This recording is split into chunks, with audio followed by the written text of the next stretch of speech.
जय माता पार्वती, जय भोलेनाथ। प्यारी सखियों और बहनों, आज मैं आपके लिए लेकर आई हूँ हरितालिका तीज की अद्भुत और पावन कथा।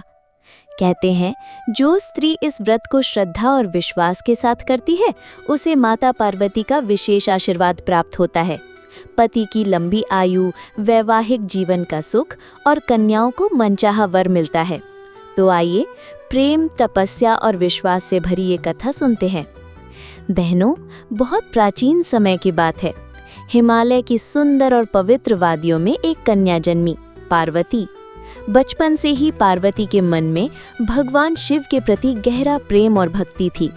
वो घंटों शिवलिंग के सामने बैठकर ध्यान करती, भजन गाती और मन ही मन संकल्प ले चुकी थीं कि मैं केवल महादेव को ही अपना पति बनाऊंगी। समय बीतता गया, पार्वती युवती हुई।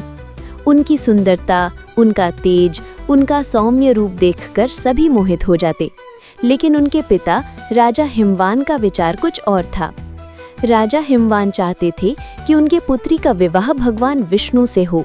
उन्होंने सोचा, विष्णुदेव सबसे श्रेष्ठ और पालनहार है, तो पुत्री के लिए वही उचित वर होंगे। उन्होंने बिना पार्वती से पूछे विवाह का निर्णय ले लिया। बहनों, जरा सोचिए, एक और पिता का आदेश और समाज की मर्यादा, तो दूसरी ओर हृदय का अडिग संकल्प। पार्वती जी का मन दुविधा में था, परंतु उनका विश्वास अटूट था। मेरे पति तो केवल महादेव ही होंगे।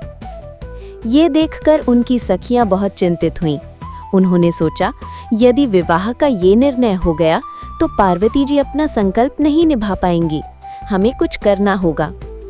तो उनके प्रिय सखियां रात के समय पार्वती जी को महल से ले गईं। जंगलों और पर्वतों के बीच एक गुफा में जाकर उन्होंने पार्वती जी को छिपा दिया। इसी घटना से इस व्रत का नाम पड़ा हरितालिका। हरि यानी हरण करना और तालिका यानी सखियां। गुफा में पार्वती जी ने पत्तों और लताओं से मंडप बनाया, बीच में शिवलिंग स्थापित किया। उन्होंने व्रत रखा, बिना जल, बिना भोजन, सिर्फ भगवान शिव का ध्यान और नाम। दिन बीतते गए, ऋतुएं बदलती गईं, लेकिन पार्वती जी का संकल्प नहीं टूटा। बरसात की ठंडी हवाएं हों या गर्मी की तपती धूप, वो तपस्या में लीन रहीं। बहनों, जरा कल्पना कीजिए, एक कोमल कन्या निर्जल उपवास करके केवल भगवान शिव के ध्यान में बैठी है। उसकी आंखों से आंसू बह रहे हैं, लेकिन होठों पर सिर्फ महादेव का नाम है। उनकी इस अनन्य भक्ति और तपस्या से स्वयं भगवान शिव प्रसन्न हुए। गगन से दिव्य आलोक प्रकट हुआ। सिंहासन पर विराजमान महादेव उनके सामने प्रकट हुए। उन्होंने कहा, पार्वती, तुम्हारी भक्ति और तपस्या ने मुझे बाध्य कर दिया। आज से तुम मेरी अर्धांगिनी हो। तुम्हारे इस संकल्प और व्रत को संसार की सभी स्त्रियां अपनाएंगी। ये सुनकर पार्वती जी का हृदय आनंद से भर गया। उनकी तपस्या सफल हुई और उनका संकल्प पूर्ण हुआ। बहनों, तभी से ये व्रत हर स्त्री के लिए पावन माना गया। इस दिन स्त्रियां निर्जल उपवास रखती हैं। भगवान शिव, माता पार्वती और गणेश जी की पूजा करती हैं। सुहाग की वस्तुएं, हल्दी, कुमकुम, फूल और दीपक का विशेष महत्व होता है। रात भर भजन, कीर्तन और जागरण का भी विधान है।